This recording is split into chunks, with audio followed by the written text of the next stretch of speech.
Networking versus applying. Which of these two tactics is better if you're trying to land an analytics job? Well, my advice is that applying is a really solid tactic if you're trying to break into the space. But if you're established as an analyst, I think networking is a lot of a stronger approach. So let's dig into it a little bit. What is the difference between applying and networking? In my opinion, it's a question of scale. If you get LinkedIn one-click apply set up, then you can feasibly apply for a job within 30 seconds. You do that for an hour a day, and within 2 to 3 weeks, you've applied for over 1,000 opportunities. You're essentially broadcasting yourself out for entry-level jobs. Now, try to do the same scale with networking. In 3 weeks, do you think you could feasibly build 1,000 relationships?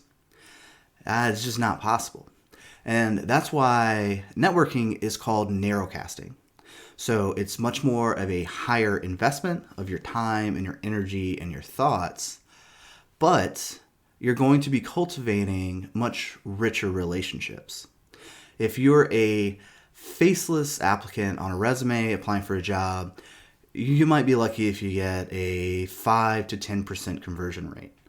That being said, if you've applied for 1,000 jobs, that's still quite a few interviews that you're going to go on. Now, you're not going to be set up the same way as if you got a referral from someone that trusts and knows who you are. This is why I think networking is really the longer term strategy.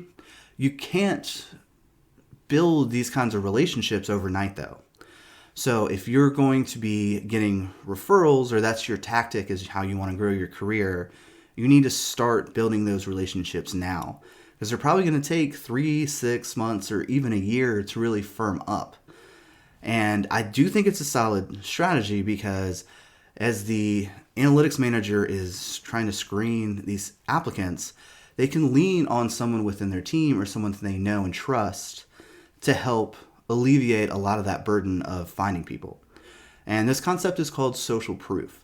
So if I'm a hiring manager and I reach out to Sally and Sally says, I know you, I'm going to take Sally's word for it.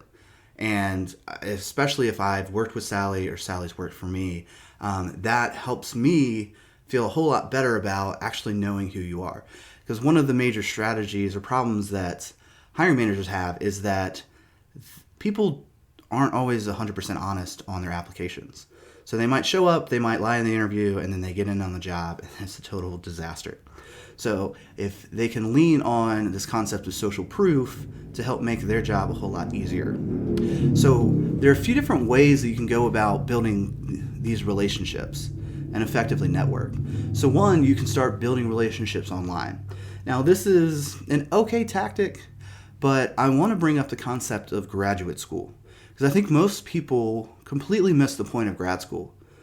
So we recently interviewed a decision scientist who worked at Apple in a leadership role for the last 6 years.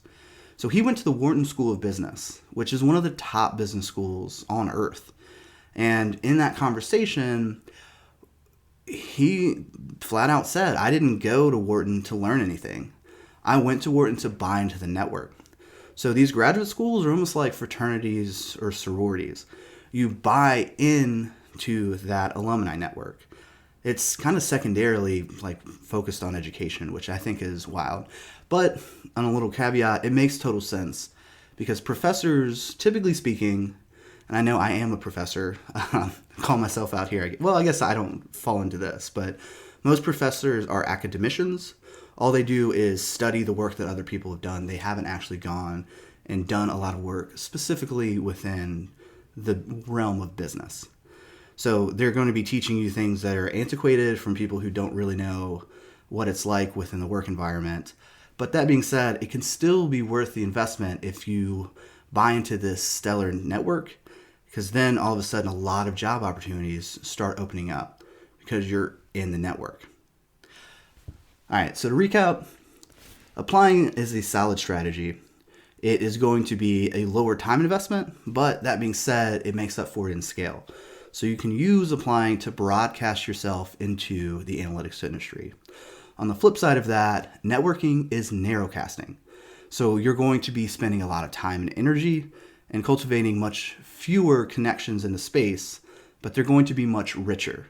And they're probably going to pan out over the next 5, 10, maybe even 15 years. I hope you enjoyed this little mini episode.